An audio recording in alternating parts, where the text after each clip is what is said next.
welcome back to my channel. My name is Milani, aka Golden Chains, and this is Staples from Scratch.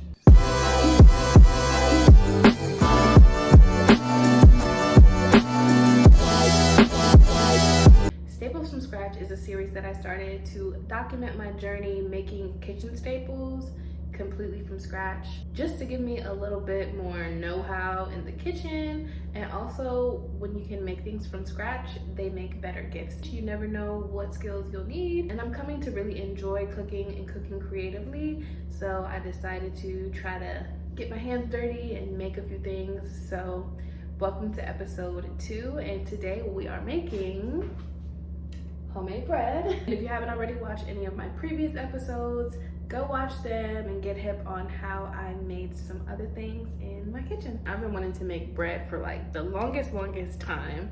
And I have my KitchenAid mixer, but I think I'm gonna try to attempt to make it by hand today. Yeah, I'm excited, so let's get right into it. I've got some steel mixing bowls, a loaf pan, some salt, that's pink Himalayan, bread flour, I just got this from Target, and then 2 different kinds of yeast from Aldi.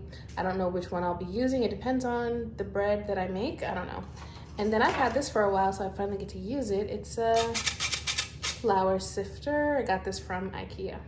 Cool little gadget. So I definitely did look up a couple recipes beforehand to prepare myself, make sure I had all the ingredients, but I'm still gonna be following it. We're doing this together as the video goes along. To make for easier cleanup for myself later, I'm gonna line the counter with parchment paper.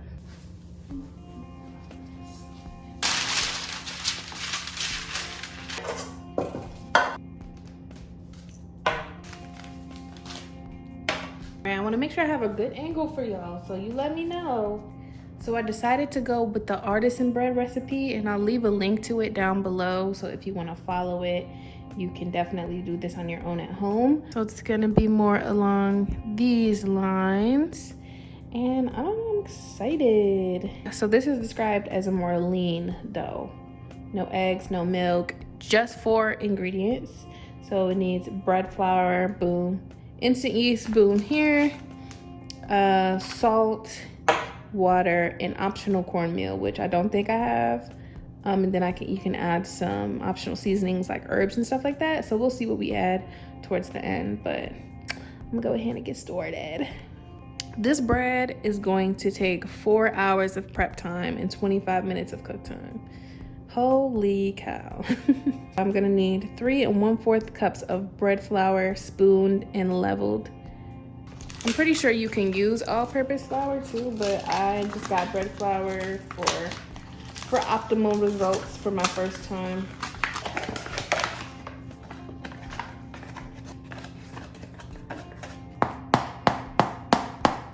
I got the bigger one because I already know that it's going to double in size too, so I figured let's just go ahead and get the big one. Perfect. 2 teaspoons of the yeast. This looks interesting. I don't think I've ever seen yeast up close. I'm trying to get it to the camera. Weird, but that's yeast. Okay, what does it look like that? Lastly, 2 teaspoons of salt. This is a fresh grinder, so I'm not sure how I'm gonna do that. I have an idea. We gonna make it work. I'm gonna grind it into the big one and then pour it into the small. Does that make sense? Ooh, this is work, Trey. Okay. Hold on, because we're not about to waste this. Let me pour it on top of this. Okay, that was 1 teaspoon, like exactly. Gotta do another one. Ooh, child, they got me working. Whole time, they is me. Nobody told me to do this. Oh, come on now. It's not quite, I do need to grind a little bit more. Okay. Oh! Okay, so here's where we are. All the dry ingredients are together, and it just says to whisk them together. So let's do that. Well whisked. Fell to the bottom. Now it says pour in the water and gently mix it with a rubber spatula or a wooden spoon. Okay, how much water did I need? And warm water. It says don't make it too hot. 1.5 cups of water close to room temperature. Okay, I think I found the perfect temperature.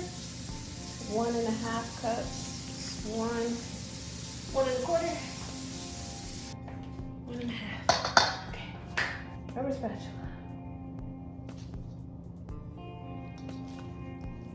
Gently mixed together. Okay.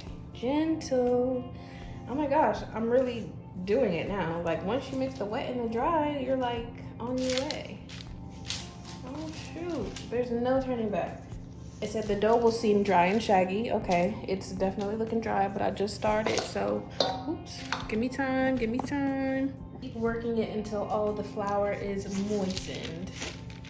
Okay, I might have to use my hands in a second. Try to get it all moistened. Oh yeah. Oh, I'm a real bread maker now. My hand's in there. Can't tell me a thing. Okay, but I gotta be gentle. I don't wanna overwork it. Right. There's still more flour down there. If you're a bread maker, please let me know if I'm doing a good job so far. Okay. And if I lift it, there's not much in there. I think I can try to shape it into a ball now. This like looks so wrong, but I think it's the type of bread that... Here's our pretty ball. It's kind of split down there, but I hope that's okay. In detail, here she is. Oh my gosh, looks like a old ball of skin. Gotta take a picture. Take a picture of my girl. Now I have to tightly cover it with some saran wrap, so it can rise. Let's hope and pray that I did this right, okay? Because I really want this to be successful for you, for all of us, right? Because we're in this together. Adding a little foil. Waiting for this dough to rise is actually kind of gruesome. It's been 2 hours. I don't think it's double quite yet, but I done cooked and ate dinner. I started drinking red wine. I don't know if I'm built for this. I don't want to wait. So this is where we're at after 3 hours. And the recipe, I should have read this before, but the recipe actually said that if you want better flavor and texture, to leave it in the fridge now for 12 hours to 3 days. So I'm gonna try 12 hours and maybe work on it tomorrow afternoon. I'll be back.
It's much more malleable now that it's kind of warmer, not so cold.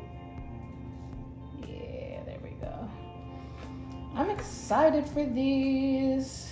I really do a diagonal slice. Isn't she lovely? Aren't they lovely? And I'm gonna just throw them in. I kind of want to do rosemary on one of them, but I feel like it's too late. All right, so we're gonna go center rack for 20 to 25 minutes on 425.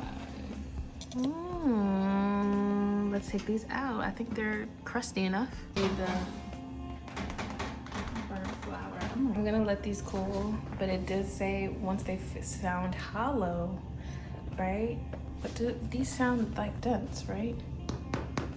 So they've now been cooling for 10 minutes, so I'm gonna cut them, but I picked them up for the first time to take them off, and they look really pretty.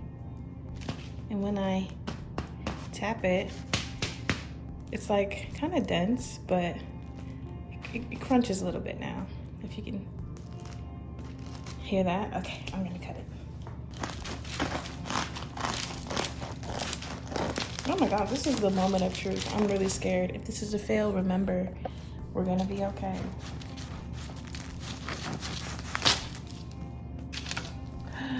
Ooh, can you see the steam? Butter's melting, kind of. I'm really nervous, y'all.